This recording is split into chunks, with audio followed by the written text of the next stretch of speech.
Hello again, everyone. Marcus here. I review stuff today. I'm reviewing the song It's a Sin by Pet Shop Boys.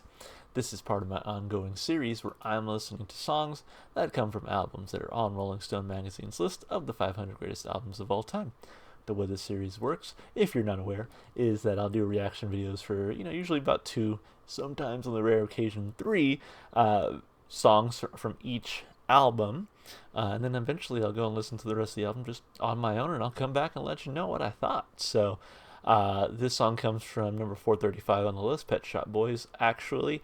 And it is actually the second song that I'll be hearing from this album. The first being What Have I Done to Deserve This, which I liked a whole lot. So kind of looking forward to this one. Until the last song, What Have I Done to Deserve This, I had never listened to the Pet Shop Boys before, so it was a nice treat to kind of discover, I guess, a new artist that I had never listened to before that I really enjoyed, at least the first song from. So hoping to enjoy this one as well. Let's jump into it. Again, Pet Shop Boys, It's a Sin. Here we go. 20 seconds and counting. T-minus 15 seconds. Guidance is launching.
I like that.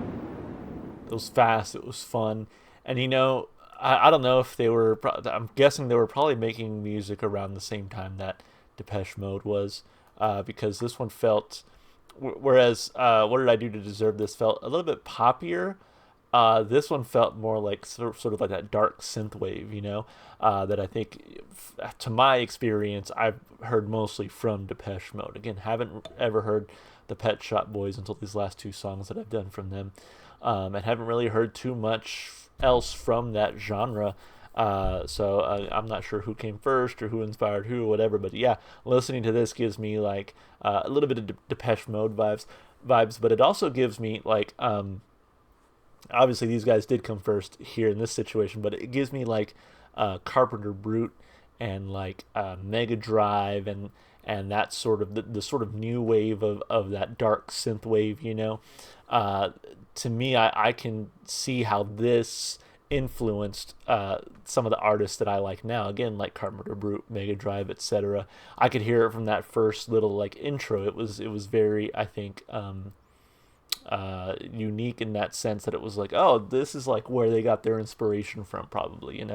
So anyway, let's break it down piece by piece like we always do, of course, starting with the lyrics. I do want to read the About section first. It says, "It's a Sin" is a Pet Shop Boys' classic that describes Tennant's Catholic upbringing and education at St. Cuthbert's High School. It is a critique of religion as it makes people believe that anything pleasurable is a sin. It uses religious imagery throughout to reinforce the feel of the song. Okay. I just want to see in the credits because again that intro sounded so familiar, like I had heard it before, but I don't think I've heard this song before. Like I said, I don't think I've ever heard anything from the Pet Shop Boys before. So I see some remixes, I see some interpolations, but from what I'm seeing here, just nothing that I know for sure that I've like listened to myself.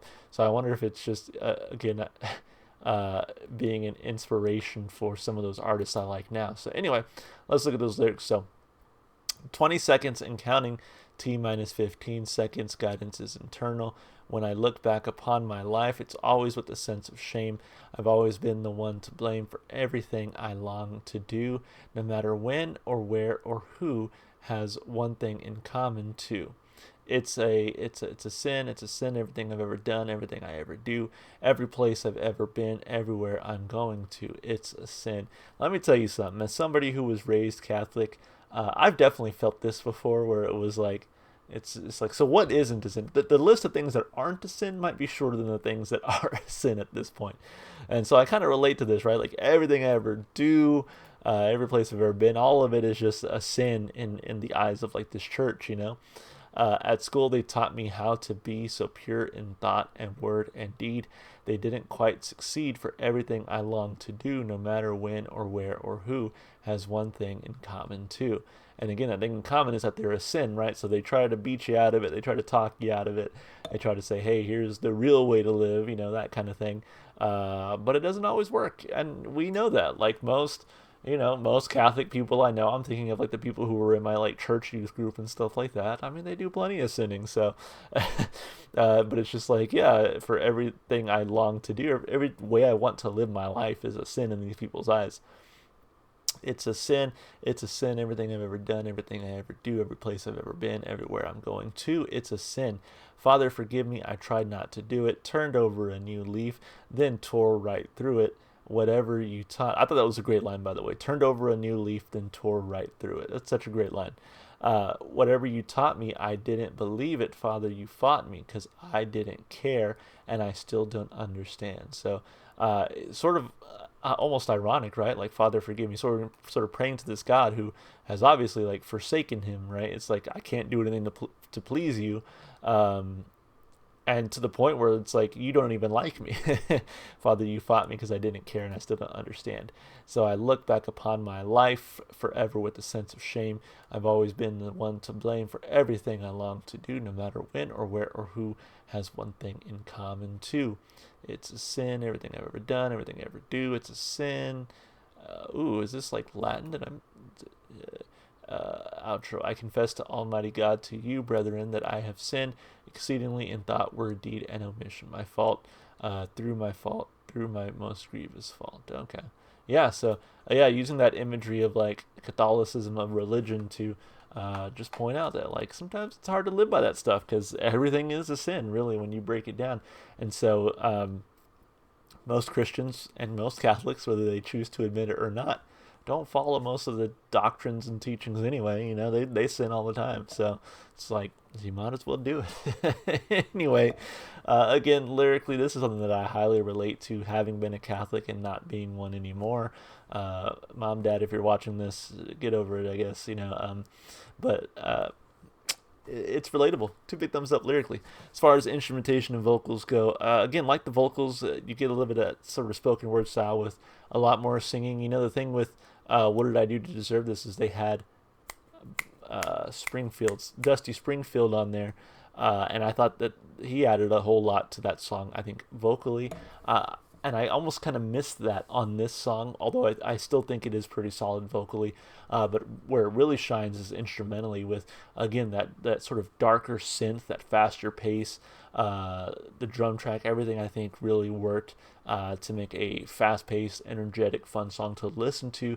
It was still on the dark side, and it still kind of got its point across. So I really like that about it. Two big thumbs up, instrumentally and vocally. As far as replay value goes, you know, I think this one's gonna touch the playlist. I probably listen to it a good amount. With like bands again like Depeche Mode, it did take me a couple listens to really get into their songs after having reviewed them on the channel. I feel like this one might be similar, where I put it on the playlist, it might kind of sit there for a little bit until later on down the line I kind of rediscover it and be like, oh yeah, I forgot how good this song is. So, but regardless, it's going on the playlist. Excited to listen to it again. I'm gonna go ahead and give it two big thumbs up. So overall, a fantastic song and another great part of this whole series that I'm doing. Really excited about, again, just listening to artists I've never listened to before, thanks to just my desire to jump into this list here. So anyway, guys, thank you so much for watching. As always, if you enjoyed the music as much as I did, go support the artists. Go listen to their music wherever you can. And hey, if you enjoyed what you saw here on the channel today, consider supporting the channel. Do all the normal stuff you do on YouTube. Like and subscribe and comment. All that stuff helps support me and my channel. So thank you so much for those who do that. Really appreciate it. And with that, I'm going to sign off. Thank you guys so much. Hope you enjoyed the video and hope to see you in the next one. Bye for now.